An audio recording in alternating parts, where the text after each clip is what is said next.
Hello, hello, hello. Welcome to Tabletop Tonic. I'm Luke. And I'm Nick. And we are back after a brief recess. We actually recorded a podcast last week, but I had some technical difficulty uploading it. I could not find the cord anywhere because we're currently filming at my parents' house right now. You were testing out a new spot. We're going to buy Luke's parents' house. Yes, this will be our new studio. Luke's childhood home. We're going to turn it into like the Logan Paul compound. Yes, exactly like that. But we will restore my childhood bedroom to its former glory.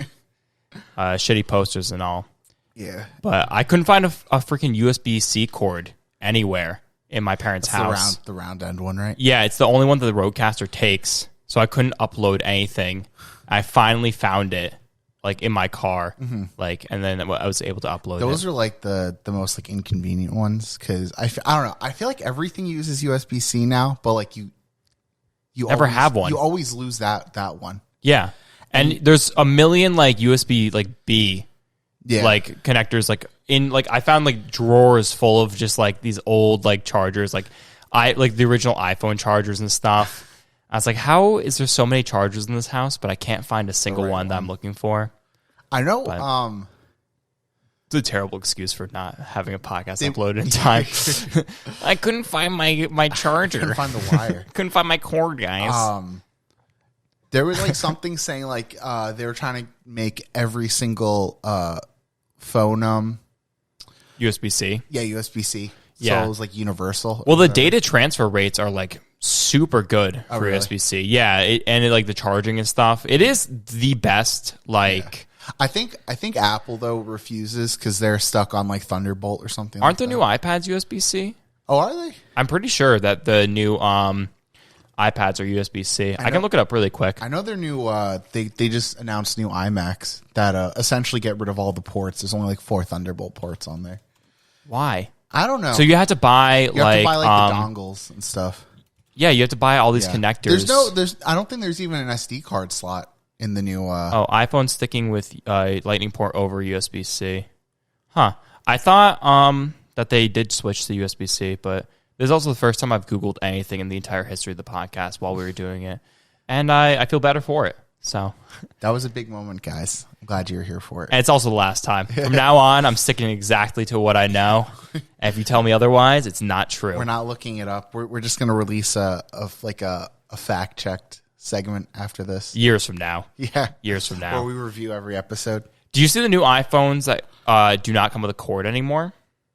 They don't come with a charger? I saw. Yeah, because they're saying like everyone already has. If you have an iPhone previously, you already have your iPhone charger. It seems like bullshit to me. You know, it sounds like they're trying to spend as less money as they can to make more of a profit. Well, they say it's like more environmentally friendly. It makes sense because like, but that's not why they're doing it. They don't give a shit. I mean, they have a sweatshop in China that's pumping out more carbon than with the suicide nets. With suicide nets. And you think this company is just now getting like eco-friendly, and their solution is to just give you like they just started caring about humanitarian things. Yeah, you get an iPhone and it's in like 5 boxes. You take out like the box and there's like another smaller box inside. You think they just like make it like apparently that's like, I mean, there's like designers' jobs to like make that box. And it's supposed to be like an experience. It's an experience. Okay, but to be fair, it kind of is though. Like when you get a new phone, there's a lot going on where you like you like open it up and it's like in like the little thing and there's like a little pouch. Pull the tab up and like there's like little trinkets behind it and stuff. I gotta say, iPhone probably has the best packaging out of I think it's the most fun to open. It is. It is when you get a new phone. You're like, ooh, wow, this is like a moment. And then I don't know if you feel the same way, but you get like a new phone and then it's cool to have a new phone for like a day. And then you just like wake up the next morning, you're like groggy and you just like open Facebook and scroll through and you're like, okay, this is just like, I'm back to me. Back to bullshit, like just faster this time when like I don't have to charge it as much. It's like, there's like no real difference. Yeah, no, I'm starting to notice that my iPhone battery is starting to go down a little bit. Like how long it lasts throughout the day. They decrease pretty fast. I was kind of, I have to say, I just started noticing it, and I bought this phone back in 2018, I think. Yeah, that makes sense. Because what one do you have? I have the iPhone 8 Plus. Yeah, that makes sense. I'm and you're just noticing it now? I'm not going to get, and I'm not going to get a new phone until like I absolutely need one. That's like, pretty good for now that you're just noticing it. Like the battery is like kind of... Because I think they got into like that big trouble where people found out that they were like, the phones were purposely decreasing. Yeah. Battery life. To improve, I say with quotes, the performance of it. They just use less battery. But it's such bull. Yeah. It's bullshit. Because your phone like slows down dramatically after like a few years anyway, you know? Yeah, and what I try to do is what is it? Oh, I try to not leave it plugged in overnight. I try to like charge my phone like during the day before I go to bed, and I unplug it at 100% and I leave it because I'm not going to use it at night. I'm sleeping unless I start like sleep texting or something. Right, but, which is a thing. Oh, is it? Sleep texting? You never heard of this? No. Yeah, like people like will send like texts. They're like awake, but they're kind of like half asleep, and they'll like get up and use their phone and send a text, and like not even know they sent like a text like the next day. Oh shit! Just because it's so programmed in our bodies, like how to do it. Yeah, kind of like when you drive and you forget how you got somewhere. Sometimes I've never had that before. I've never had it that bad where it was like I left somewhere and I forgot. And when I got to where I was like, oh, I don't even remember, like driving there. I have had points where I'm driving, and I get to a certain like point, and I'm like, I don't remember the last like 10 minutes. Just because it's like, I guess if you're like very caught up in thought, right? Yeah. Or like, you know what really I think thinking. it is? I think it's like, especially because I take the same route to work every day. And also that route is also the same way I take to get to like Albany.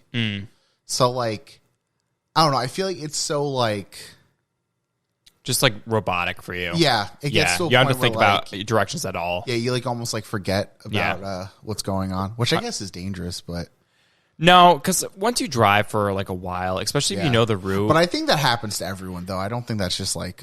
No, I agree. Because once you like know the route to a place, like me going from like this house to like my apartment, you don't think about it anymore. You're just kind of like lost in thought when you're driving. Like you don't need to like think about like where you turn and stuff. It's just like motor memory or like what's that called? It's motor memory, right? Muscle memory. Yeah, muscle memory. Yeah, that's what I'm thinking of. But what do you think is like the best? I feel like, okay, so I'll preface this by saying I feel like every time a new phone comes out now, it's like just slightly better than the last one.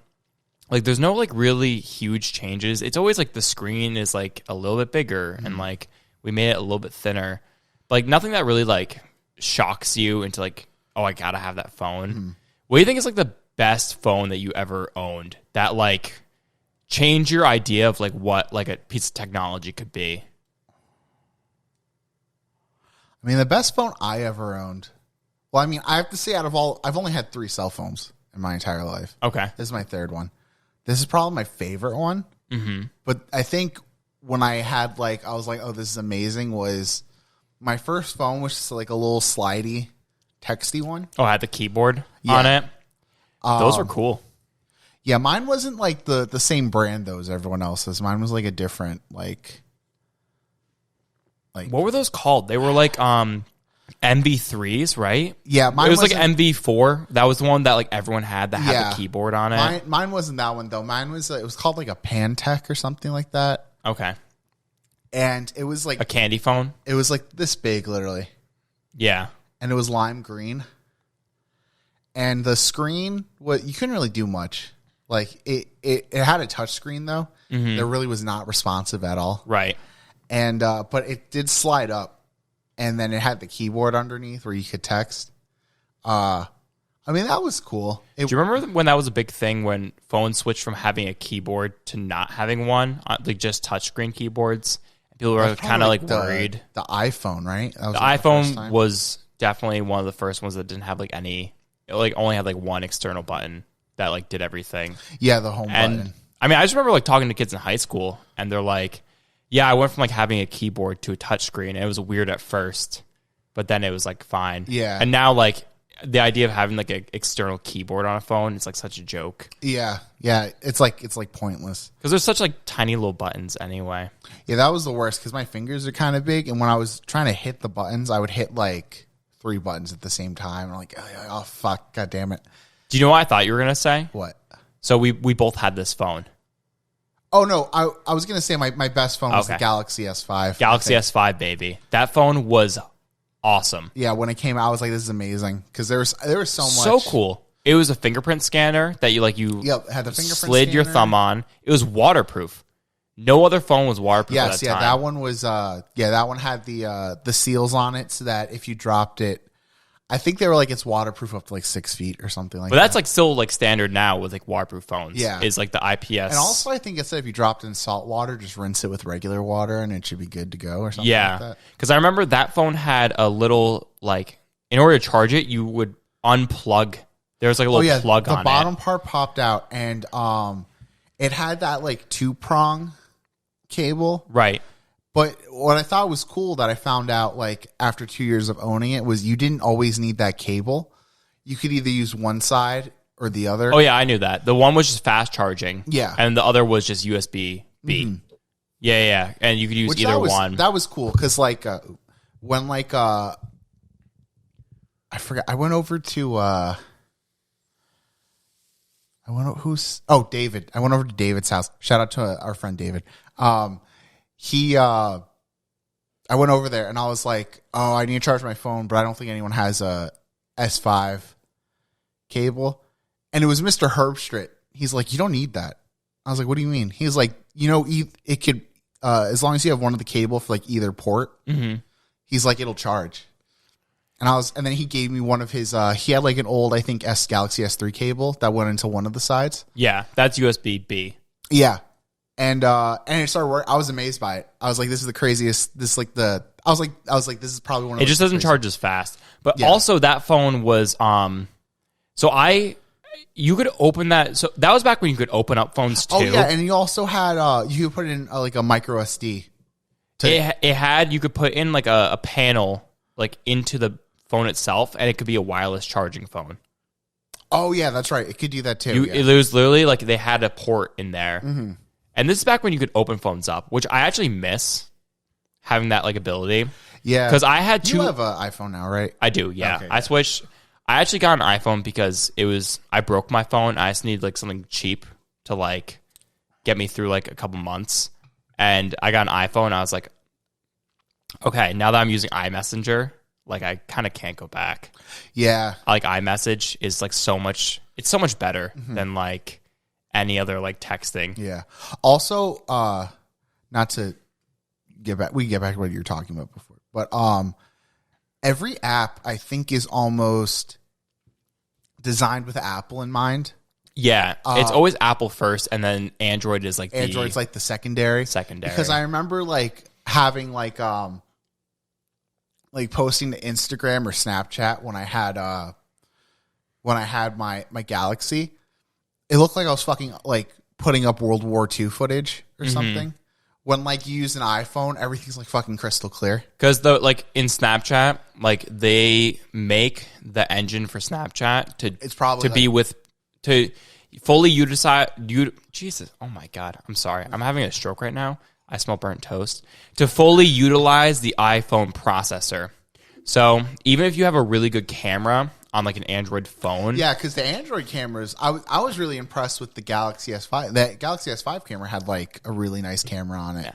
Which if we took a picture with that now, it would like, probably be like, this is the worst shit I've ever seen. I thought this was crazy. Well, because I mean, when I got this one, because I had the Galaxy S5 for like years. I had that phone for like 5 or 6 years. When I got this and I started using this camera, I could take like 4K video with this and stuff. Like I was like, oh my god! I was like, this is like way.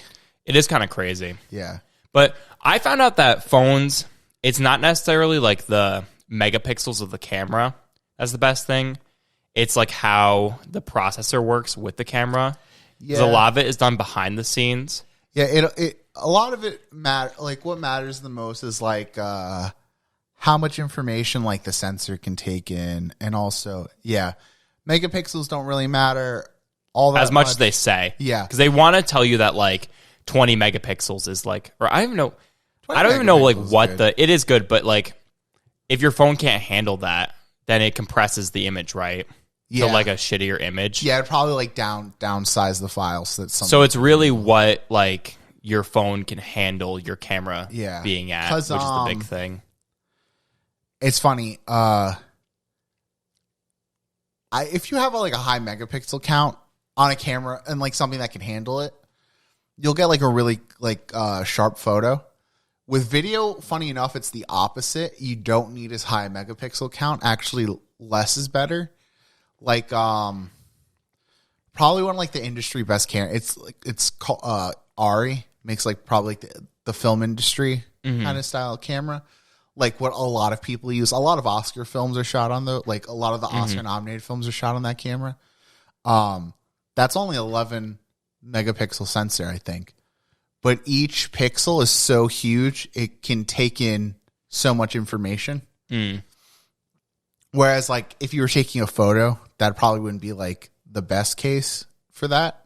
Right. But you're taking a video. Yeah. Because with a photo, you're just taking just a single frame. Whereas video, you have to think is your ideally 60 frames per second, right? Your camera's taking for if you're shooting a film or like a movie that's 24, you could shoot in like 60 or like 120. There's some people have done that and it wasn't as like well received, kind of like The Hobbit was shot in 48 frames. I don't know if you knew that. No. And it was because Peter Jackson said that was going to be the future of filmmaking, that everyone was going to start shooting movies in 48 frames a second. It's kind of hard to tell the difference between like 48 and 24. It's just you get less. The higher the frame rate, you're going to start getting less motion blur. So everything's going to seem more like. But the human eye can only comprehend so many frames per second anyway. So there becomes a limit where it does not matter at all. True, but you could tell the difference between, or I can tell the difference between 24, 30, 60, 120. Yeah, I can definitely with gaming, you can tell the difference. Like, exactly. Yeah, very huge difference between 30 FPS and 60. Because 60 is like what everyone strives for. Yeah, 60 FPS that's like game. what you want when you're doing video. When you're playing video games, like if you get 60 frames, that's like ideal. The best. What is it? You remember that movie Gemini Man with Will Smith? I didn't watch it. I didn't watch it, but I know of it. It was a stinker. Believe it or not, the same guy who directed Brokeback Mountain and Life of Pi made that movie. Really? Yeah. I love both those movies. Talking about how the mighty have fallen. Oof. Resorted to Will Smith films. Which is sad because he's actually like a very like talented actor. I do like Will Smith. He actually like really has like range as an actor. I just feel like he had a series like Nicolas Cage, you know? Yeah, he's like Nicolas Cage. He's one of those guys who's like, "Oh, movie done. I'm in." Yeah. Where am I going? Oh, so this is funny. So you're watching Formula One Drive to Survive on Netflix, right? Okay, so like I finished the first season. This is not a spoiler. And for anyone listening, it's basically a show where they follow. Sorry, I'm so gassy today. Oh wait, hold on. Not to cut you off. I get to the point real quick. That movie was shot in 120 frames a second. Gemini Man. Oh yeah. Sorry. So go. No, you're good. So go on. I was that's all I was getting so to. into that thought that I just. I'm sorry, buddy. No, you're fine. I love you. No, you're good. I just wanted to finish that because I knew I wasn't going to go. No, I do. The thing is, like when you're podcasting too, it's so like next. Sometimes like I listen to every episode that we do, and I'm always like, oh my God, we never even finished that thought. We didn't finish that. Because in a natural conversation, you like have a conversation and like a lot of times thoughts don't get finished, but you'll never realize it because it's not being recorded. Mm-hmm. And then like when I listen back to our podcast for like editing and stuff, I'm like, you're like, oh, I didn't there's so many thoughts that just like went into the air and we're lost forever. But that's cool that Gemini Man was filmed at 120 frames per second. It does not make it watchable though. But yeah, whatever. Did you watch it? No. Okay. I did see some footage from it, but it was whatever. But okay, what were you saying about Formula One? So we're both watching that show, and it's about just like it follows like Formula One drivers throughout the season, And this is, I know you're not finished with the first season, but it's not a spoiler. But so they do the final race in Abu Dhabi. Oh, that's the last race of the year? Yeah, because it's like the most expensive Formula One course ever made. It's insane, like how like nice this course is. That's in Dubai, right? Or is Dubai the city? My knowledge is so shit when it comes to foreign affairs. Because one of them is in the United Emirates, and I think one of them is its own place. It's going to be the second time I ever Google something. We go to Abu Dhabi. That was in what song is that? I'll Hold You Down. The Abu Dhabi Grand Prix. Okay, I'll accept cookies even though I don't want to. Damn. There's some... it's like a crazy race. Some crazy turns. Damn. Yeah. And it is in... it's going to be the third time I Google something. Where is Abu Dhabi? It is in United Arab Emirates. Okay, so that's in the United Emirates. Okay. And then, hon, can you just Google another thing for me? Sure. Where's Dubai? Where is... It's where the tallest building in the world is, right? The Burj Khalifa. Burj Khalifa, right? This is also the United Arab Emirates. Okay, so they're different places. Oh, okay. So are they like cities? Are they like big? Dubai is a city. Abu Dhabi is also a city. Okay. They're in different places, though, because this is a whole country that I'm just learning about right now, which is I thought they were in two separate places. I didn't realize they were both in the United Emirates. I have no idea where the United Emirates even is. It's in the middle. Apparently, it's Ferrari. Oh, they have a Louvre? Ferrari World, Abu Dhabi. They have, and it is in... That's like one... United Emirates... Saudi Arabia. North or east of Saudi Arabia? Yeah. That's Yemen. One of the... United Arab Emirates is one of the richest countries in the world. Okay. So is Qatar, I think. Qatar is pretty wealthy.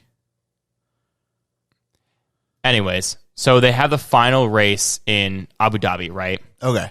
The Abu Dhabi Grand Prix is the final race. And I was watching it, and then they always have, like, you know how like someone throws out the first pitch at a baseball game? Mm-hmm. They have different people doing like the flag wave for the cars in Formula One. And it's Will Smith in 2018. Because for like us, they don't talk about it at all in the show, but for a split second, you see Will Smith like smiling his head off, just like waving the flag for all these Formula One drivers. Yeah, no, is that the first season? Yeah, so it's the 2018 year. I just finished the third episode where they're in Monaco. They did the Monaco race. Yes. And Will Smith was actually there at that one also. He was at that one too? Yeah. Oh, shit. I think Will Smith must be like a big Formula One fan. There was a lot of celebrities. It's such a like upper class. I think it's because it's such like a money driven event. Yeah. Yeah, I mean, these races, like, it costs like $400 million a year to like just to maintain one of these teams. I think so, yeah. And I think Mercedes spends like $600 million a year just on their program alone. It's Mercedes really is one of the best. Yeah, Mercedes. They are the best. Like Mercedes, Ferrari, and Red Bull are the top three, right? Red Bull has been good in like recent years, but Mercedes and Ferrari are the ones who consistently win. Because I also watched Rush, which is about Niki Lauda and oh my god, who is Chris Hemsworth's character? It's like Josh Hunt, something Hunt. Like that. Yeah, something Hunt.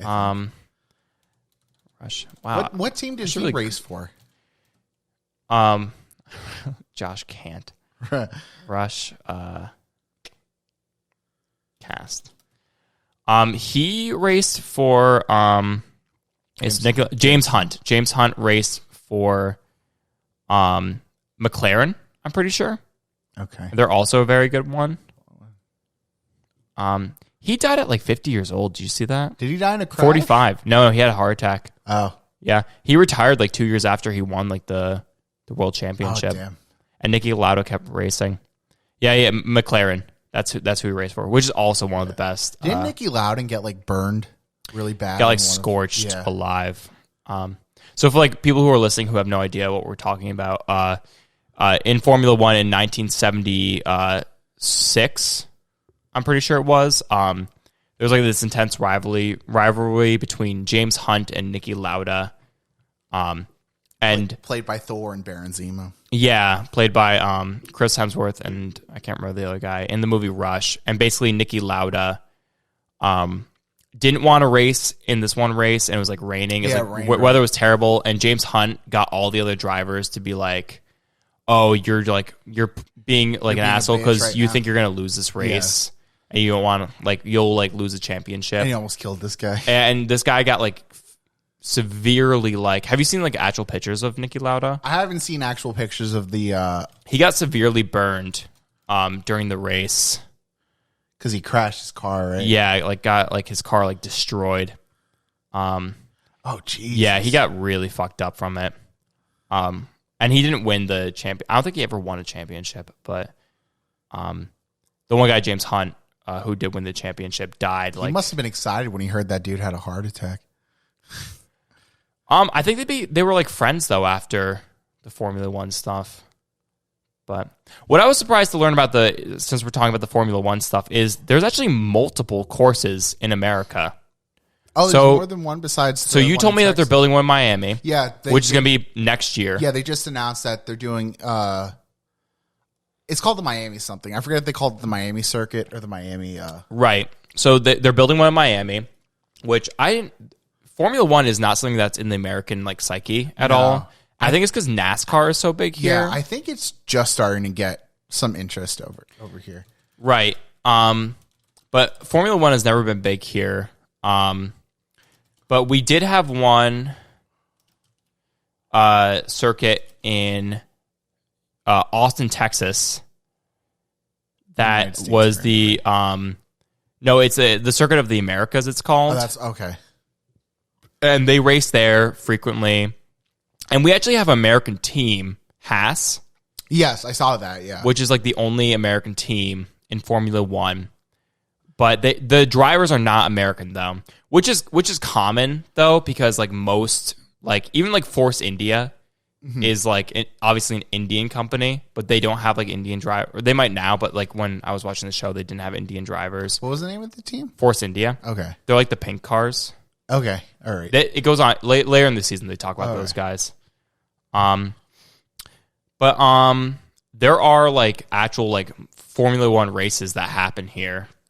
Oh, okay. And I can only assume it's because we really need a producer, man. Phone in if you want to be a producer. If you don't want to get paid for it. Okay, so maybe the only one, because I could have swore there was one New Orleans that I looked up, because I was looking into it and stuff. But so they do race in Austin. That's pretty cool. And my theory is that it is they have ones in America because a lot of money is in America, and probably very wealthy people are fans, and it would make sense that they would do some races here. Because all these courses are through the streets of cities, right? Not all of them. Some of them are built racetracks or something. Built racetracks outside the city, because you can't really put in Paris and London, they're through the city, they go around the Ferris wheel and stuff. But Monaco's through the streets. Yeah, and those are the cool looking ones. But a lot of them, the Circuit of the Americas, is built around a football stadium. Okay, and that just goes. It's kind of outside the city. And then there's a concert venue there and stuff. Okay. Because you got to think these places are not making money unless they are doing the one race a year. Yeah. Or they have other shit going on during that time. So they have to be more than just a Formula One track. Look up the Miami one, because I think that one's going to be through the streets of Miami. I did look it up. Formula One. Isn't that one through the Dolphins stadium? Oh, is it? The way they made it seem... Grand Prix of Miami? Yeah, it goes around the Dolphin Stadium, right? Is that what it is? Yeah. I think so. Hard Rock Stadium. Yep. Which is where the Dolphins play, right? So it's kind of through the streets. Okay. But it's kind of around the stadium, because I assume they own the... Wait, let me look at this thing. Because the way it looked like it was going through South Beach. But have you ever watched NASCAR, for fun? No, never. Would you ever be interested in watching NASCAR?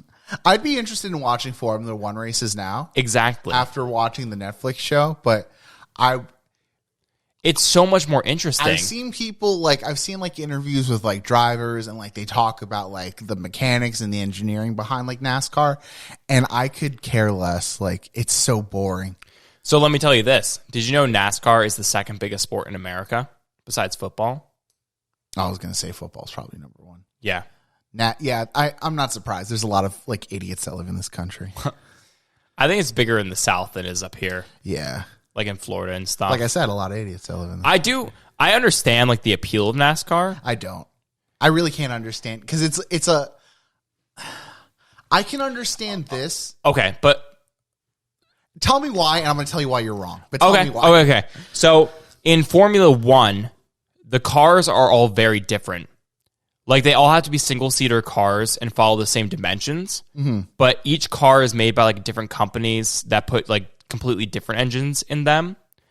And a lot of times you hear if I was driving a McLaren, Ferrari, Mercedes, I could definitely win this entire championship. But these teams won't sponsor me. And it's the same teams who win almost every year. And these lower teams like Renault and stuff, they're fighting for fifth place. That's a win for them, you know? In NASCAR, they're all the same car.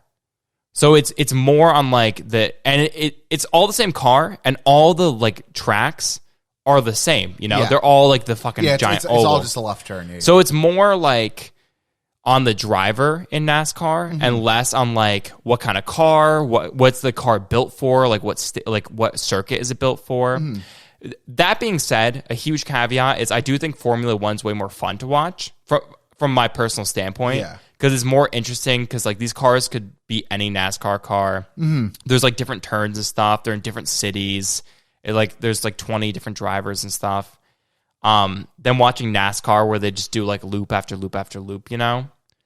But I do see the appeal of NASCAR in that it's more of an equal playing field for anyone who wants to drive, you know? I'm watching this Miami thing just to see and Will Smith popped up in it. Yeah, he did pop up in it. That's actually what made me think of it. I think a lot of what you said makes it less fun for me because they're all the same car. So it's I guess you could say everyone has the same car. So everyone is at the same, everyone has the same advantages essentially. And it matters more on the driver. But I think what you're really testing your skill is you have a bunch of turns in this where you're okay, I have to step on the brake at some point, and also you're racing against, not everyone has built the same car. I mean, like we said, it's a money sport. So some teams have hundreds of millions of dollars more to spend than other teams. Yeah, it's really companies showing off how good they can make their cars. But I think that makes the wins more bigger when the little guys come up out on top, though.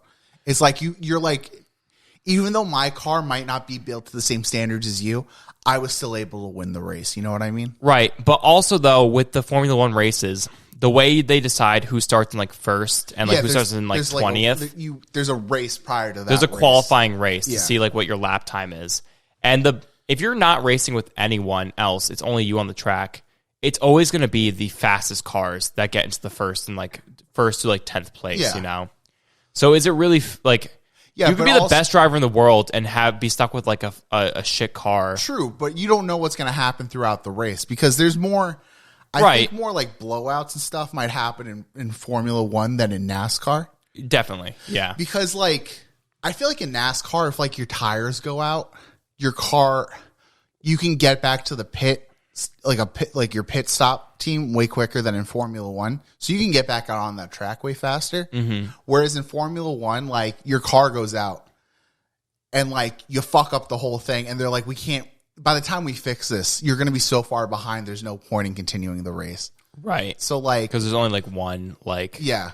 That's why those pit crews have to work so fast because they're you have 3 seconds to get in and out. Isn't it crazy though that it takes literally 3 seconds? It's really impressive to put on all new tires on the car, lift the car, pull out 4 tires, put in 4 fresh ones, and then they're off. That's pretty crazy. Do you know in Formula One, the tires that they start on have to be the tires that they did the qualifying track in, the qualifying lap in. I didn't know that. Yeah, that's like the rule, which is why they cover them in like those plastic like things. They have like those covers that they to carry keep them as nice as possible before they they race. Yeah. That's like, and I know when like crashes happen on the course, like if there's debris left in the road and you run over that, you fucked your tires. Like, oh yeah, because the tires are like basically smooth. Yeah. Anyways, and also I'm pretty sure all that's like carbon, like fiber, probably.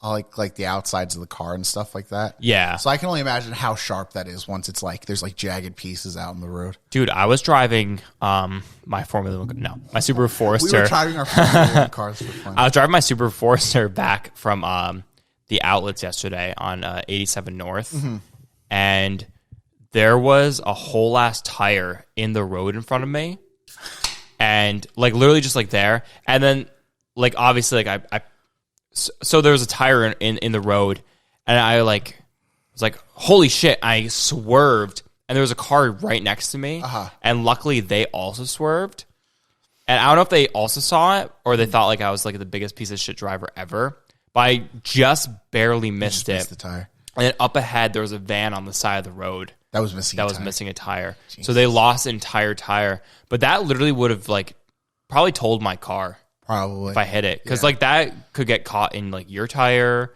or, like, if it still had, like, part of the rim on it, you know, if, like, one of those situations, it could, like, fuck me. Yeah. But it was just, like... So, like, am I a Formula 1 driver? Like, basically, at this point, yeah. My Subaru Forester was in sport mode, so I was going pretty fast. So, it was either last summer or the summer before, I was going up, I think, towards... It's either going to Clifton Park or Saratoga. I was going to do photos for a house. And as I was going up 87, this car in front of me, out of nowhere, it threw its hubcap, and it came flying at me. Like it like went up, and I saw it like landing, and and there was a car like slightly in front of me, and then there was like cars like around me, and I was able to get off into like one of the other lanes. And it just missed me, and it like hit the ground and like exploded. But like everyone like acted like I was overreacting, that I was like swerving out of the way. Everyone was like, "What are you doing?" And I'm like, "Did you see the hubcap?" And they're like, "Yeah." I was like, "Oh, okay, so we just don't fucking care, okay?" Yeah, that could fucking kill you. Yeah, no, that could. It was like it was coming towards my windshield, which was freaking me out. And I just got enough space that I was able to get off into one of the other lanes. So. Do you ever... So we talked last week about like the autopilot, like for Tesla and stuff. Yeah. Weirdly enough, I noticed a lot more stuff. I've seen a lot more videos recently of Teslas avoiding crashes, and you have to wonder if that is like Tesla like being like, oh, let's do damage control, and like put some like TikToks out there. Yeah. Because I watched this one where... Because wasn't the day before that accident in Houston happened, didn't Elon Musk say like, our AIs are like 100 times safer than like a human driver or something like that? I didn't see that. He always says shit like that. I saw that like he tweeted something that like the AI in Teslas that does the driving is like way better than people or something like that. And then like literally the next day that accident in Houston happened. Yeah. That makes sense. That he would say that, because he always says like... He always says stuff like that though. Yeah, but he also owns the company. But true, yeah. But like today, like my friend was here and he showed me a video of... It was like a Model S driving on the highway, and they were all parked, right? Like it was like standstill traffic, and a car ran into a car, right? And then that car was about to hit the Tesla. It was about to be like a 3-driver collision, and the Model S detected that a car was coming at fast, and it sped up and avoided the collision. Like just automatically, because it noticed that there was no car ahead of it, and a car was coming up behind. Like I can make so it immediately like sped up and avoided the collision completely. That's impressive. That's pretty cool, right? That's pretty cool, yeah. You don't really hear about that stuff, yeah, ever. Like it avoided a crash, yeah, a crash just by like, because you would never like be parked in like standstill traffic, yeah, and like have the wherewithal to like shoot look behind you, see this car's coming up fast. Because we've all been in a situation where like we're like in traffic or just like at a stoplight, and a car's coming up on us like super fast, and it's like here brakes. Like, you're like, oh fuck, like I'm done, it's over for me. I want to thank my parents for bringing me into this world. And well, I told you that story that I was at a stoplight at the where is it?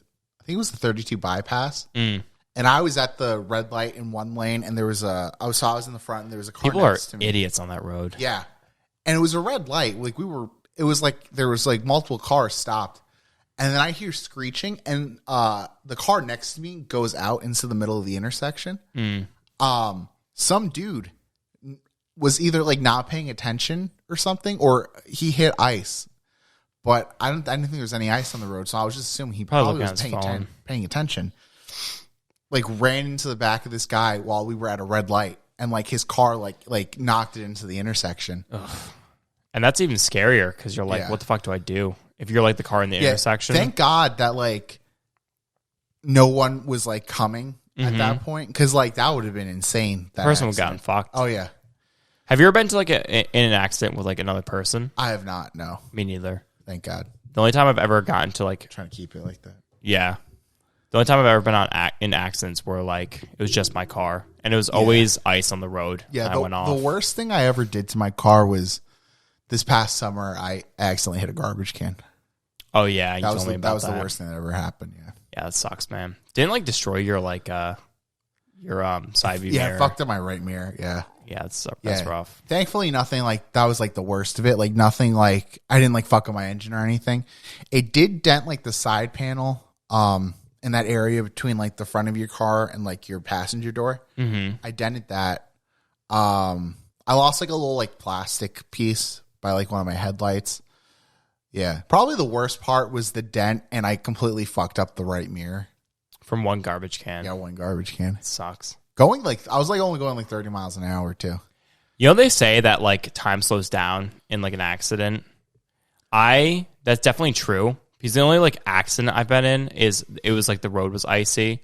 I was driving like my first car. I think I was like 18 years old, and I went off the road into a ditch, and I like went through a sign, and then like kept hitting shit, and then I finally like my car stopped because it hit like a huge rock and just missed a tree, and that all probably took like 1.5 seconds. It was like nothing, but I can like think back to it, and you're like, why isn't this stopping? And replay every moment, because I literally was like, oh shit, like saying shit like out loud. Every like, time your car hits something, you're like, fuck. Yeah, and it feels like forever when I was like in the accident. It's like snowing out and stuff, which is like why I like can't drive in snow now. Like I can, but like I hate.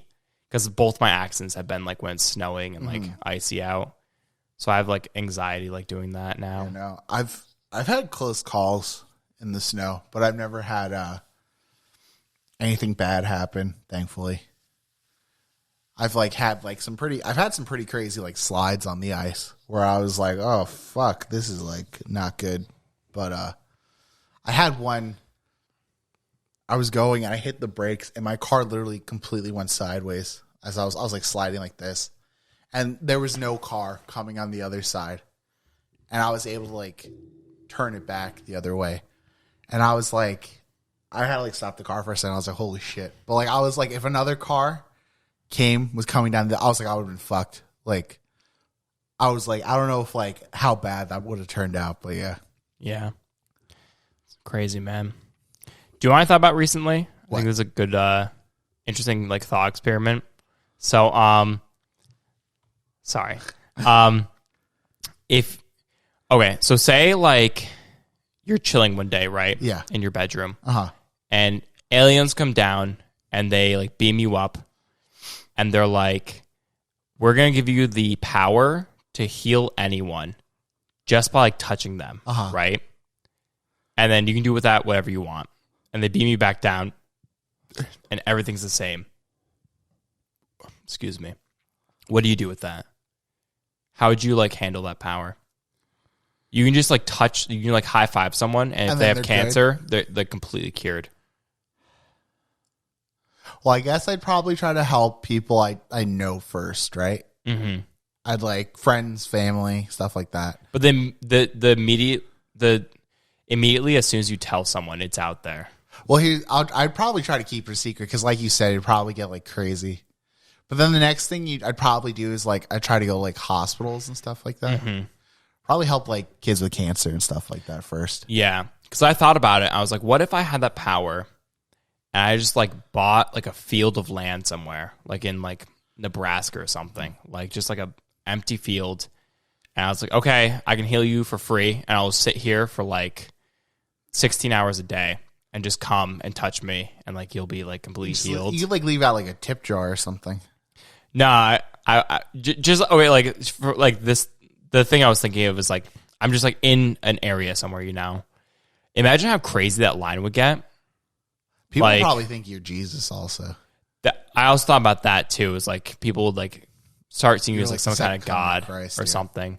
But like I was just thinking like I don't know why I went so far in this thought experiment, but I was just like I was like driving. I was just like thinking about it. Like if you could like heal, or if like you had like a device that could like just heal someone immediately, and you set it up in like a field somewhere, there would be like no end ever to like every day. And then people would like die in line because they wouldn't be able to get to you in time because there'd be so many people that like come up, and then you have to put in like a fair system. I'm trying to think of like a fast way you could like do this. Like I thought like everyone line up. You have like an hour to line up, and then I just run and high five everyone. I was gonna say everyone puts their hands out. You get on a bicycle and like you just high five. Right, you like something like that. But there would always be people literally flying like across the world. Yeah, you can save everyone. Yeah, you couldn't save everyone. Yeah, so you'd have to put in a system to save like the most people, or like the ones who need the most. But then it's like, what determines that system?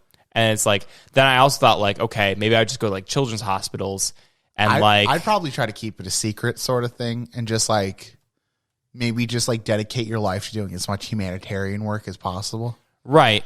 But then there's like people being left out. So like, what's the most effective way to get every single person healed? Yeah. Without there being any general chaos. I'm also looking at this like from a realistic standpoint. Yeah, not like it's a realistic like thought, but yeah, but like I'm trying to like you got to like live your life also. So are you going to spend every single day dealing with this line out in this field? I think yes, because I mean, like think about like our lives now. Like we live like good, not like we're like pieces of shit, but no, like.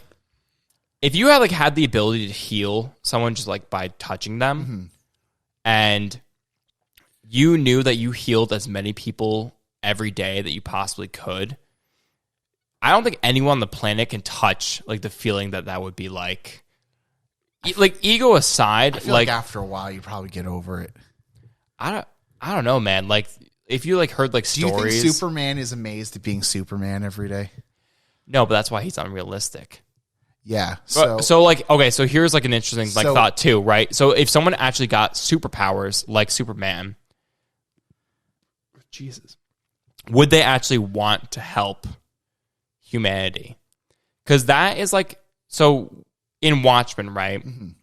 Dr. Manhattan becomes essentially... Dr. Manhattan's the only one with actual superpowers. Right, but he becomes essentially a god, But the thing is with him... he fucks off to Mars because he tries helping, but he's so above everyone else that they're like ants to him. And he couldn't care less. And that's like the whole point of his character is that like if there was like a real superhero, like the one superhero they have in Watchmen doesn't care about like humanity, because how could he? He's so far above it.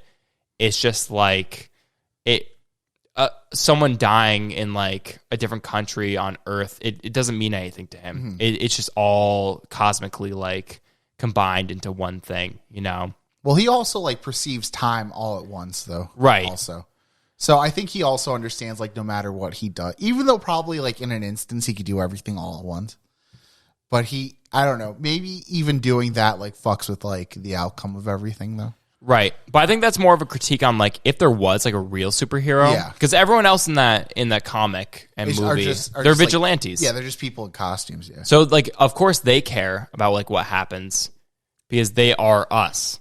but he is not us. So if there was like a real superhero, but he was on a Earth, human at one. He was human at one point, but he's completely different than what he used to be. He's completely disconnected because he even tries to like continue that life, and he just can't do it. You know. So like if someone became like Superman, would they actually like even care anymore? Probably not. Probably not, right? Probably same with the person who has the ability to cure anything. I guess, yeah, you're probably right. You probably get tired of doing it. You probably get like such a I understand what you're saying. Like, how could you not want to help as many people as you can? Which I agree with. But at a certain point, say you do that for 5 years straight, you're like, when the fuck can I like, I don't know, sit down and watch TV or something? When can I like just like you can have Netflix on like next to you and just like hold your hand like when up. can I just like fuck off and like read a book or something? Like, when can someone stop asking me for something from me? Because there's always ego involved. Like, there's always like a sense of self. So you're never going to be able to. You're never going to. That's not going to be like something you can do like the entirety of your life 24/7. Right. That's why I think it'd probably be better just to keep it a secret and you trying to do as best as you can. Without like. Yeah. Because making a huge. Yeah. Because like if you try to. I mean, if we're just doing this from like the point of like how effective can I be? Then probably like let's set up a line somewhere and just like high five everyone, But then eventually you die. Yeah. And did you enjoy your own life? Yeah. Because you'll only ever have your own perspective on things. And also, let's just say you have. Well, actually, could you just heal yourself all the time? Just like, I'm good. Like. Yeah, maybe. Because let's assume that you live a normal human life with no illnesses. You just die of old age one day. So like, what are we thinking? Like, what's the average? Do we want to just like do the averages and like for male 75 or something like that? Let's just say that you live to 100 years old. Okay. And like, so you don't know it, but like you know that like you can't get sick, but you will die of old age one day. So like you only go like 100 years. So you have a finite life. Yeah, you only go 100 years, and there's no way that you could pass this ability on in any way. I suppose it doesn't matter in the end because, like, after you're gone, then it's just back to the way everything used to be. Right. Because even though you saved all those people, also it would only be the people who could afford to like go to that one location. Yeah. You'd have to like go around the entire Earth. Yeah. To like every hospital. That's why I'm saying it's probably better for you to do like as many humanitarian missions as you can because you're just going to them. Like small isolated things. Yeah, you're going to. Yeah. I guess that makes sense. But in the end. But yeah, I guess at that point you'd be like.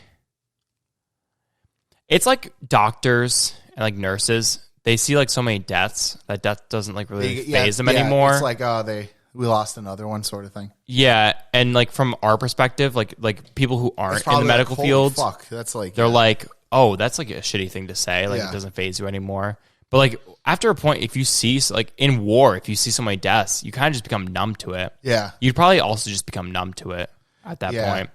But the thing is, I think you're right because if you announced yourself and then did this thing, then there's no going back. Yeah. Because once you go back, people are like, why? Like you could have done this. No one would ever be like, you can't live a regular life anymore. Yeah. Because I mean, like you can said, you can never have a regular life. So like I mean, and saving one life is just like an amazing thing in itself. Yeah. Saving like thousands a day or whatever it is, would be like insane. I mean, it'd be great. Yeah. Like if you just kept it a secret, you could probably help as many people as like, I mean, think of if like you just like go throughout the day and like, you're like, oh, sorry, didn't mean to bump into you, blah, blah, blah. Like, think about how many people you could just like tap on the back or something and be like, right. Without them knowing, or like, or if you just like went to a hospital and like, because what I'm thinking is like, you know how hospitals always have like volunteers or something to like help, like you could literally be like a PICU clown, like a pediatric clown. Be like, hey bud, boom, and like give everyone a high five, like, be like everyone give Bozo the clown some high fives, and you'd probably be found out though. If you did like something like that, if you like went to a pediatric care unit and you left it all, and like everyone, it's like holy shit, all these kids are healed, and the only thing that's different is that this clown came in. But I mean, if you're a clown, you're wearing makeup and stuff. You can put on like a mask. You just have to change the act every time in your name so they don't know. And that'd be the hard part. It's like changing your act. Like, oh god, like what do these kids want? Like, how can I appeal to these kids and also just like touch each one of them? It's probably like pedophiles too. Like, oh, I gotta change my act.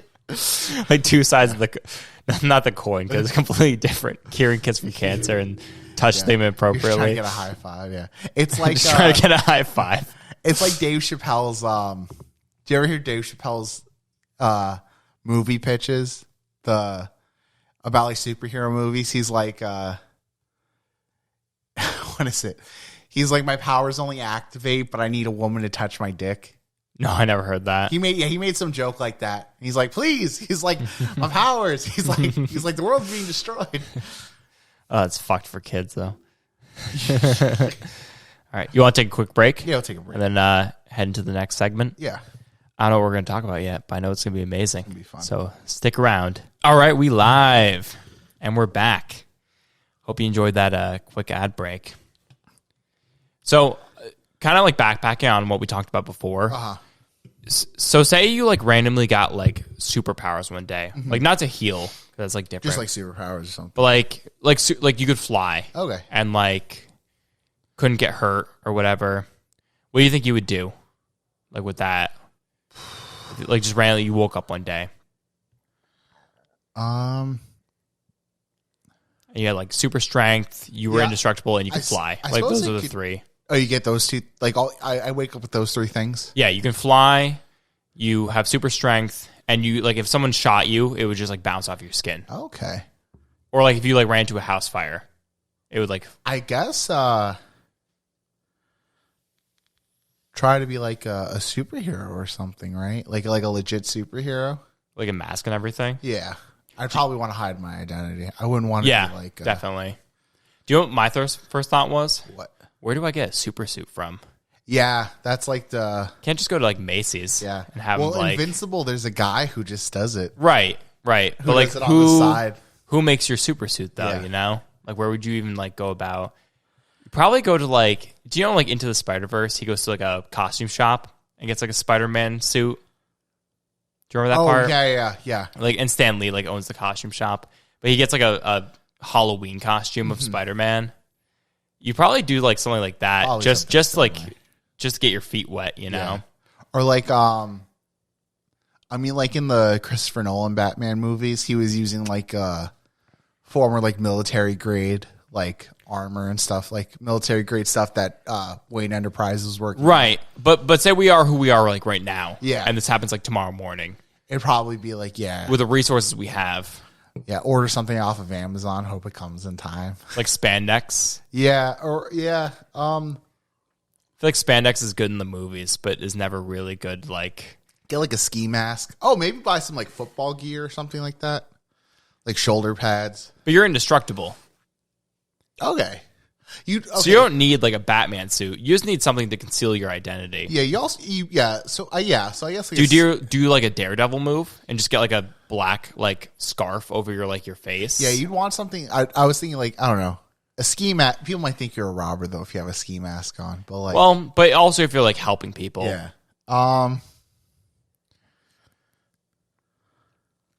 Yeah, I definitely want something to hide my face, and I guess like some fabric that doesn't like easily tear or like burn or something like that. Or...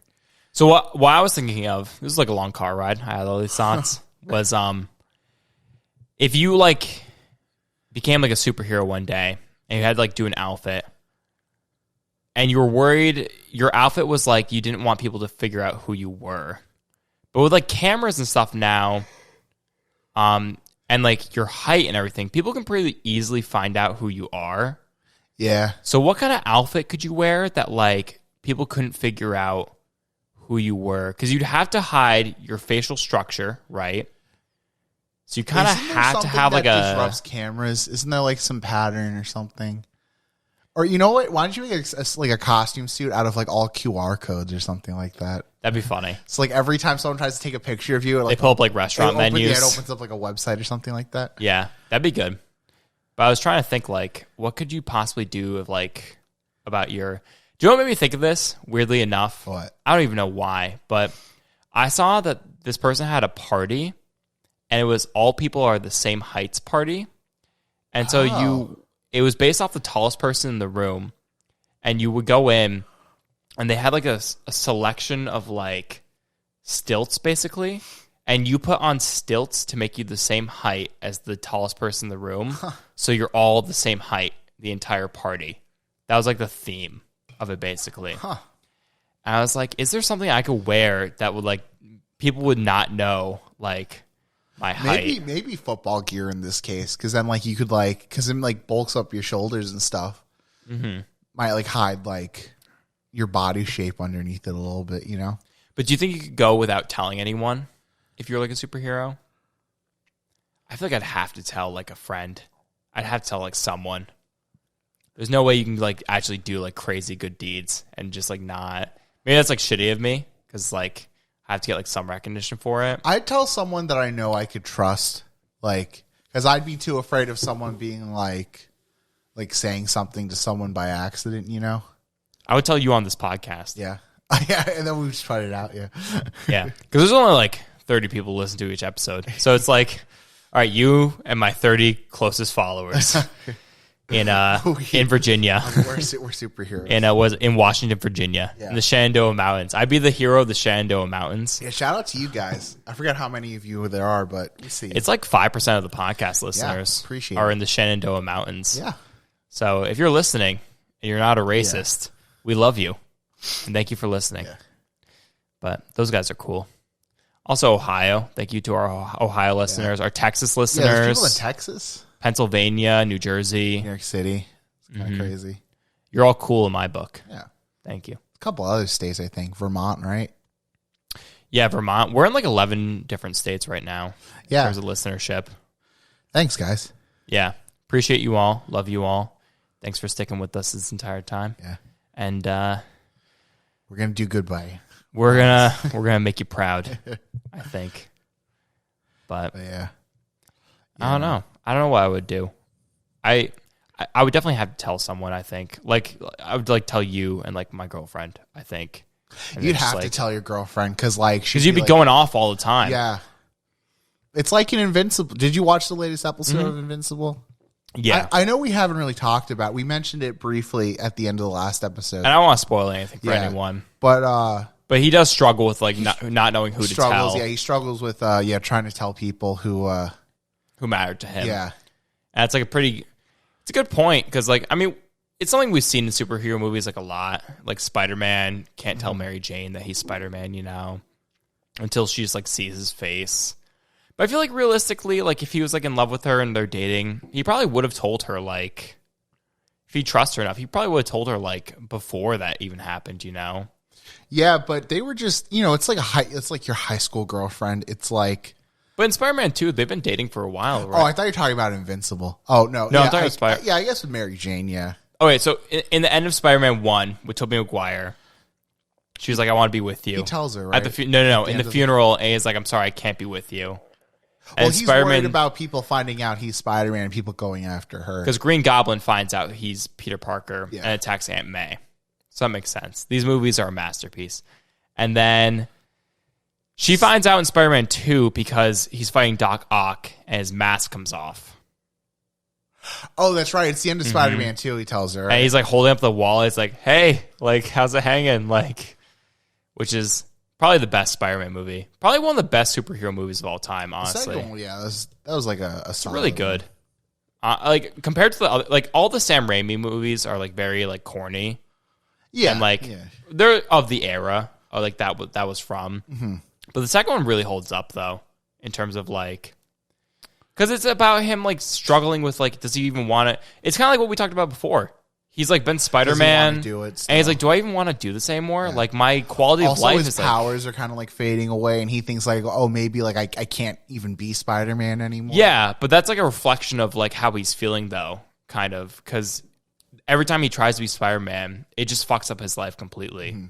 So he's like, do I even want to like? Okay, yeah, my powers are going away, but like, do I even want to do this anymore? Yeah. Like I can deal without like being Spider-Man, you know?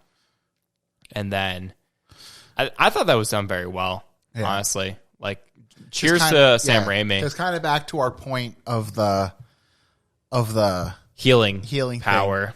At some point, you know, he's like, I just want to be Peter Parker. I don't want to be Spider-Man anymore. Yeah. So at a certain point, you just don't want to be the guy that heals people anymore.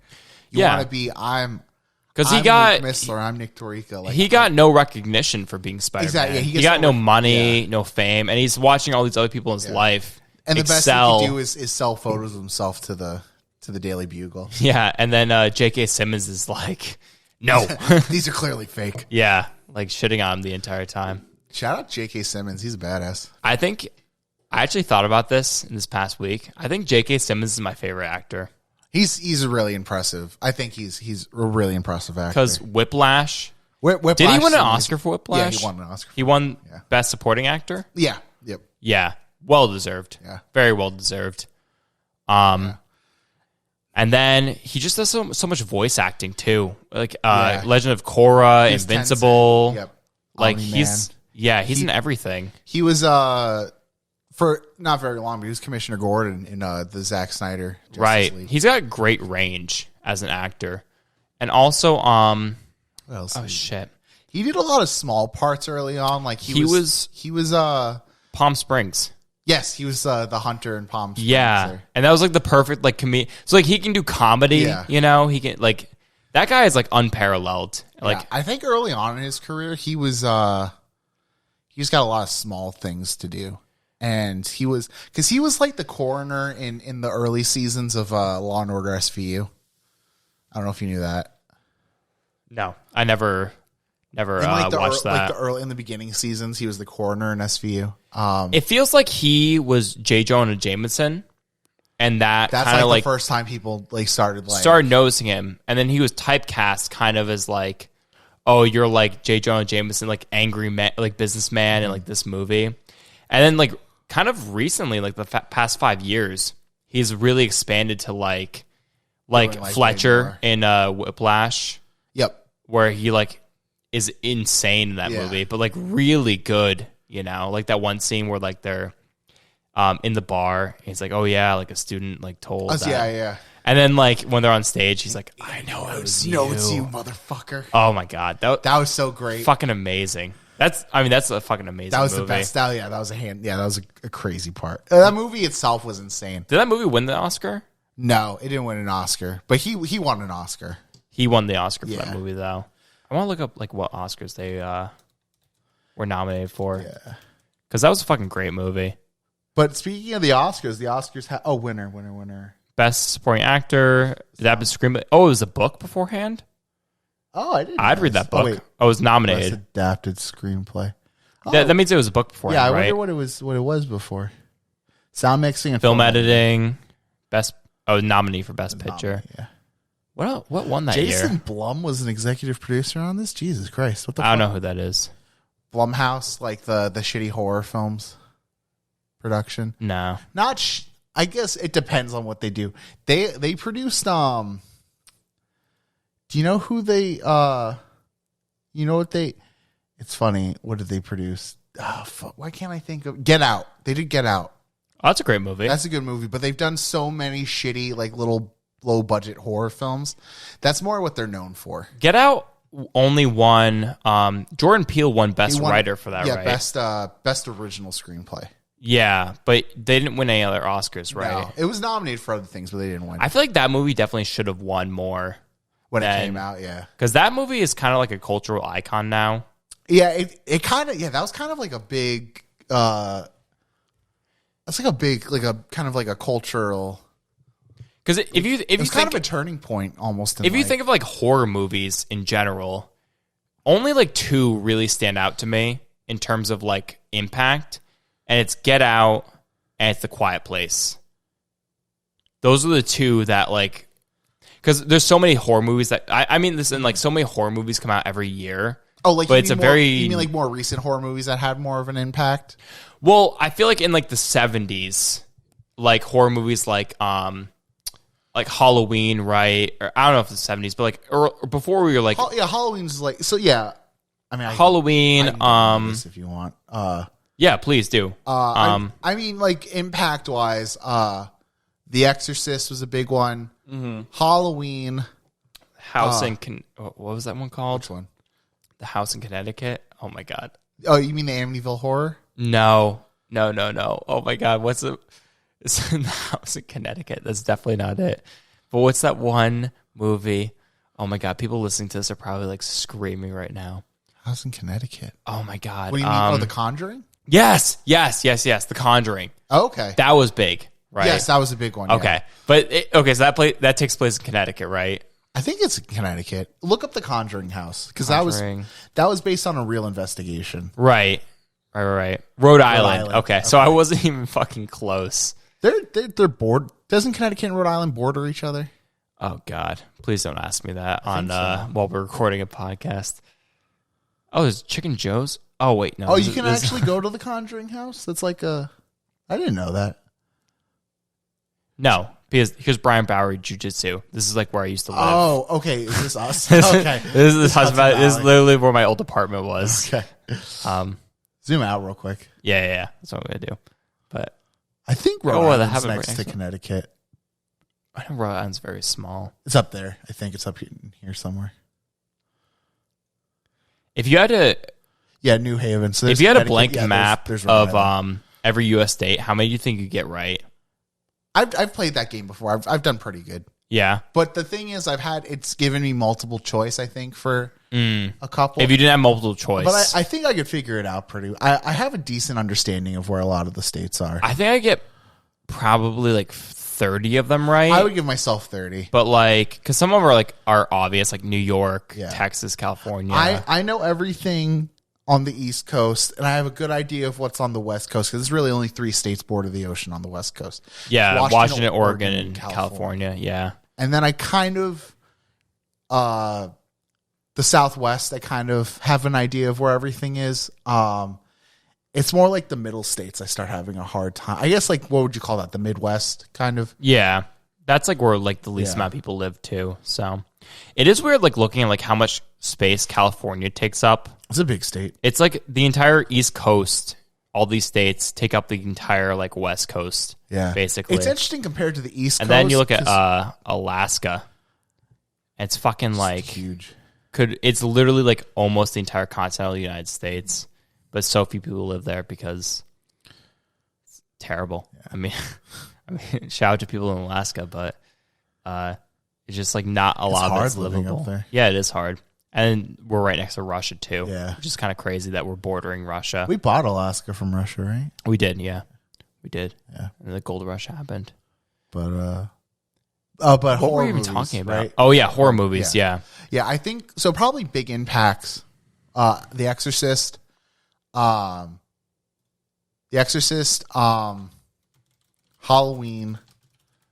Sorry, I'm listening. I'm just playing this up. Halloween. Harrisville, Rhode Island. Halloween.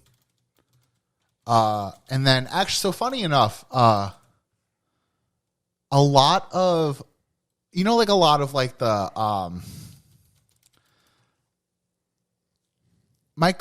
Halloween, Michael Myers came out before like Jason Voorhees and stuff like that. And the Michael Myers in that is not like Shrek, right? Correct. It's a stupid question, but like I've never watched that movie. His name's just Michael Myers, yeah. Okay. And it's not far from us. All like the like hatchet wielding, like bloody, like camp murdery characters that like we have like now. Mm-hmm. They all were derived from Michael Myers, pretty much. Okay. So that's kind of like where everything like Jason Voorhees and stuff. Then you have stuff like Nightmare on Elm Street, Texas Chainsaw Massacre. That was a big cultural one. Which is so you know what's interesting about Texas Chainsaw Massacre is kind of like that was a cool noise. Kind of like Psycho, Alfred Hitchcock's Psycho. You've never seen that? Never. That's a great movie. Oh, you never heard of Psycho? No. No. You've definitely seen that before. It's been referenced so many times. Just YouTube Psycho shower scene. You've seen that mimicked so many times before.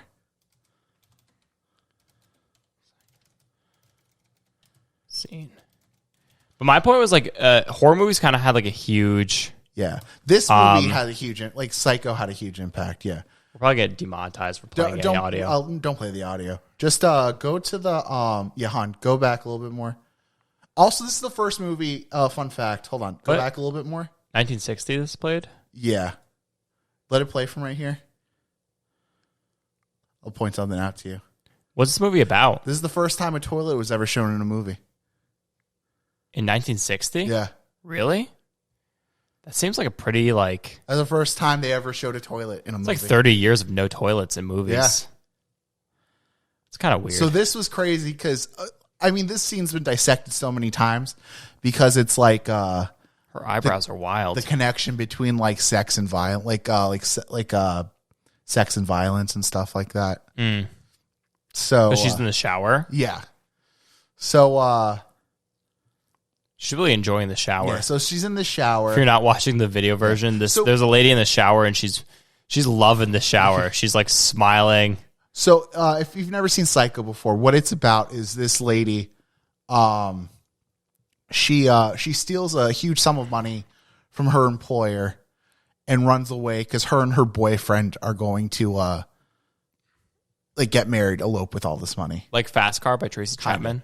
And then a guy comes in and kills her. Is her boyfriend? No. Just a psycho? So, but watch this scene. Okay. So, this lady's getting stabbed by a random person while she's in the shower. It's fairly, Jesus Christ. She's getting stabbed. The guy leaves. And she's clinging to the shower wall. And she's like, shit, I should have been in the shower right now. Who's going to feed my cats? Seems okay for someone who just was stabbed like 50 times. She's reaching her hand out. She's touching the shower curtain. She's grabbing it. She's pulling the shower curtain down. Shower's still going, but blood is coming out of this lady, going into the drain. Camera pans to the drain. This is also in black and white. All this, by the way, is like super iconic. Okay. I've never seen this before. This is like the most This is like the most dissected like scene in horror film history. This is like... This is? Yeah. This is like the... Why this scene? This is like the genesis of every like... Now the camera is panning out from her eye. Yeah. With a tear coming out of it. Or maybe it's water from the shower. That's left to the viewer interpretation. Looks more like tears, and she is dead on the floor. But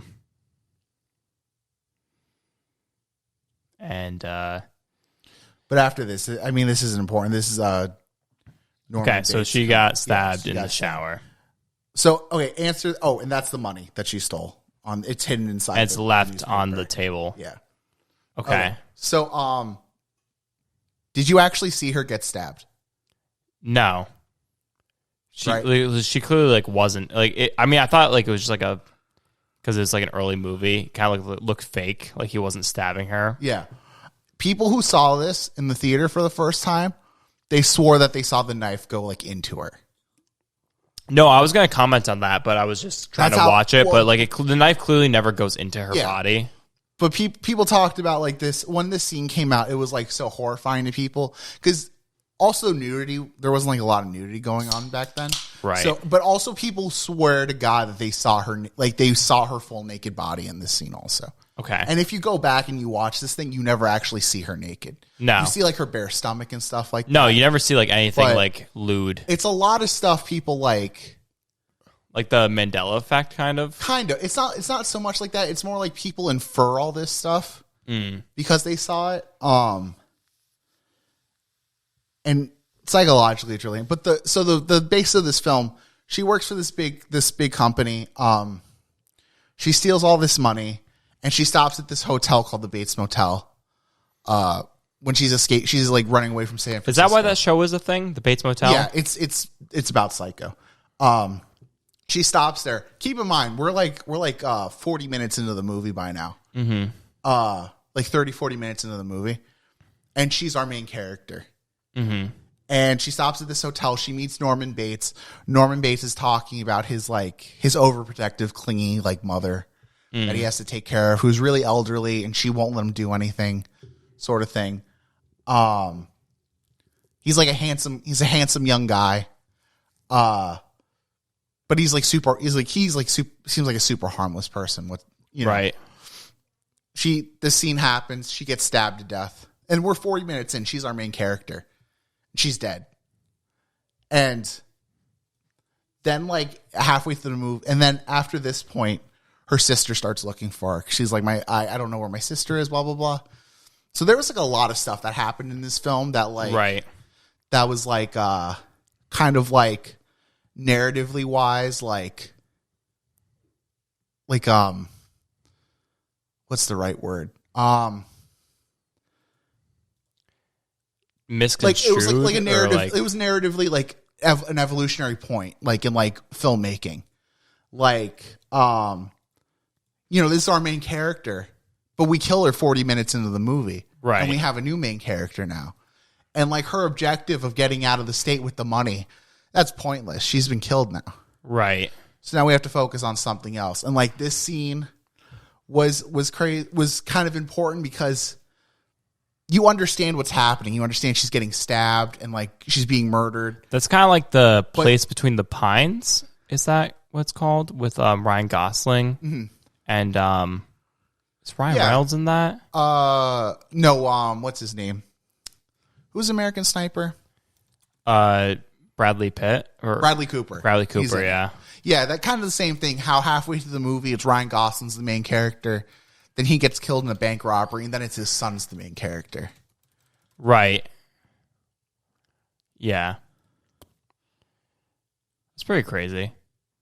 But I guess my main point about the Get Out and The Quiet Place is I feel like horror movies have had a long history now of being kind of shit, And then those two movies came out, and all of a sudden horror is a popular thing because they were so well done. Well, yeah, and the same with Psycho, because at the time it's the only horror movies were just you go to the drive-in and it's fun, and more or less it's teenagers making out and murder happens during the whole thing. Yeah, and something scary happens, something spooky. But then you have to actually have to think about something. Yeah, but then when Psycho comes out, that kind of reinvents it, where it's people are actually kind of scared while they're watching this. Well, it's The Shining too.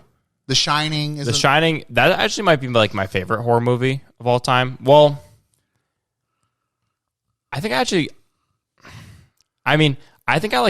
I think Get Out is probably my favorite horror movie of all time.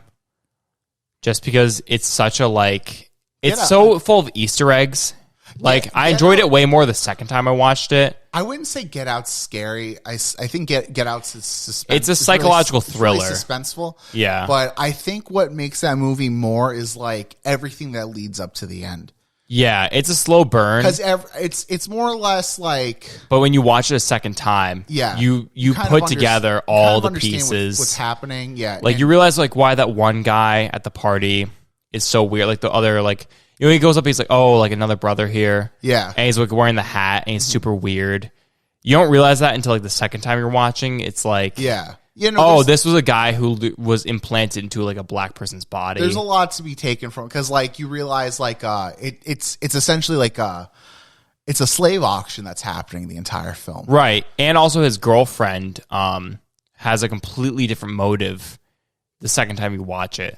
Yeah, she was in on it the entire time. She's just entrapping him the whole time. Yeah, and you think she's cool because when they're stopped by police, she's no, you don't need to show him ID and stuff. Yeah, she's super. But that's more we don't want anyone in this area. You think she's doing this because he's being racially profiled, but then you find out, she's doing this because she doesn't want him to be ID'd anywhere near this area. Exactly, because we're literally taking his brain out. Yeah, we're trying to hide. Yeah, we're trying to make sure no one finds him, because everyone has honest motives in that movie. Because he also says he says from the beginning my mom died when I was super young. My father abandoned me. Right. He's I have no one but myself. Exactly. I have no other family but me. That's why that's such a great movie. Yeah. Because everyone in that movie has an ulterior motive. but also their motives in that movie are honest, you know? Like they make it like seem like they're not really lying at any point, like all like the bad people in that movie, but they are like trying to accomplish a different goal, which is like the fucked up goal of the end, you know? For me though, I think the best part of that entire film is the end when he shoots his girlfriend in the street, and then the cop car shows up. And I remember that moment in the theater because everyone like audibly gasped because everyone knew what happened. Because at the time, I mean, obviously George Floyd is the more recent thing that's happened, but you know, we had, you know, cases where cops have shot unarmed black men prior, and we were just getting ready for that to happen. And then when it turns out it's his friend, I remember everyone just being so relieved in the movie theater. It was crazy. I never felt it's a great ending. I never felt anything like that watching because I remember everyone around me, I went with James and Kevin. I remember all of us like verbally went, "Oh fuck!" Like we knew what was going to happen. He was going to get shot by a cop. And then in the end, when it turned out that it wasn't, well, that's why there's that theory that like it all happened in his friend's head. That like his friend who's TSA like guard, it like all like happened in his head, so he could be like the hero. Oh, that's pretty funny. And Jordan Peele actually addressed that, and he's like, "Oh, I really like this theory, but no, like the events actually do happen. Yeah. Like that's why it's a good movie." Did you know in the original ending, Jordan Peele's ending was that cops do come and just shoot him? Oh, really? Yeah, that was his original ending. That would kind of ruin it. He decided not because it's like not like not fucked up, but also because like you just watch this person go through all this shit, and you kind of do like want like obviously you're rooting for this guy, and you want him to survive. He's like you're rooting for him the entire time. He's like, and then he's like that moment kind of brings you back to reality where you're like, oh, we're in the real world right now. What would happen if like an actual police officer saw this? Right. Like he would probably shoot this guy. Which I guess makes sense. I can see the ending. I do think that would ruin my enjoyment. I think what makes it better is that, you know, it is, you know, his friend saves him. Yeah, because that movie puts you through a lot. The whole thing is also playing on like racial tropes in movies, like the black guy dies first all the time. Yeah, and it's not even subtle about it. It's like very obvious, like this movie is about. Yeah, and you know he makes it to the end, so you know it breaks the whole. Yeah, not like that's a bad thing, like playing on like racial tropes. That it literally is what makes the movie. It's playing on your intentions of what we've been conditioned as a society to see in like movies. That's why the joke, the black guy dies first in the movie is like a thing. It's something that like happens so often in like horror films that everyone's like, oh, okay, we know what's going to happen to the black person. Yeah, so I do understand if he was like shot by the cops at the end, it would be like the ultimate. Like it'd be the ultimate statement. I think it makes it better that like I would like be very upset. Yeah, and like I don't think there would be like a point. It wouldn't necessarily. You wouldn't feel as satisfied at the end if he got killed by the police. No, because honestly, like the majority of my satisfaction watching that movie was that he made it. Yeah, he got out. Because like it's Get Out, and he got out. Yeah. You know, it's very satisfying at the end that like. He does make it out, you know, and to the point where even if you watch it a second time and you know all their motives, knowing that he gets out at the end makes it a lot better because it doesn't always have to be like a fucked up ending, you know. There's also like other things like you remember when before they're out to cut his brain out, they have to put him through like the psychosis thing, and he's pulling at the chair. He's pulling cotton out. Yeah, he's picking cotton. And that's what saves him in the end is that he's picking cotton. Which is like I actually didn't know that until I watched like Jordan Peele interview. Like talking about theories of Get Out. And then he's like, yes, he is picking cotton, and that's what he saves him in the end. And then he killed the dad with the buckhead, and apparently black men back in I think slave times they called them bucks. Black men. Oh, I didn't know that was another thing. Killing the father with an actual buck head. Yeah. Was there's like a bunch. There's a lot of Easter eggs, yeah. But anyways, I think that's a good point to wrap up on this week. Yeah. Anything else you want to say quick? Mortal Kombat was disappointing, except for the guy who played Kano. That was kind of fun, but yeah, I mean, I haven't watched it, and it wasn't. Yeah, it's a video game movie. Yeah. The way they talked about it was like even if you haven't played, because I haven't played the video games, I just have a basic understanding of Mortal Kombat. But they're like, if you've never played the games, it'll be interesting to you, and also it'll like explain a lot to you. They didn't really explain a whole lot, and it really wasn't interesting. Yeah, it wasn't a fun. It was like, it was very like early 2000s. We're making a video game movie, which is like so stop. Yeah, so don't bother. Yeah, actually, next week we should talk about like video game movies in general.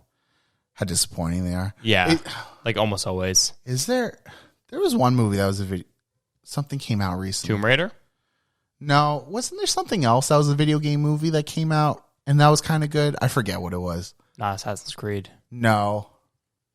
I don't even remember what it is. But it doesn't matter. Yeah. That's a good point. We can talk about that next week, though, like just video game movies in general. But anyways, thanks for listening, everyone. Yeah. Thank you for dealing with this new setting of ours. We'll be back to the regular studio next week. Yeah. You can find us on Instagram at Tabletop Tonic, on YouTube, Tabletop Tonic.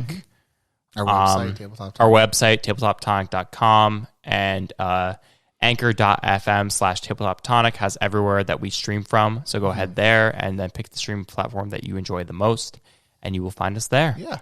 But thank you for listening, everyone. We love you. We hope you be safe this next week. And we're back to our regular schedule. Our regular schedule. All right. Goodbye, everyone. Bye, guys.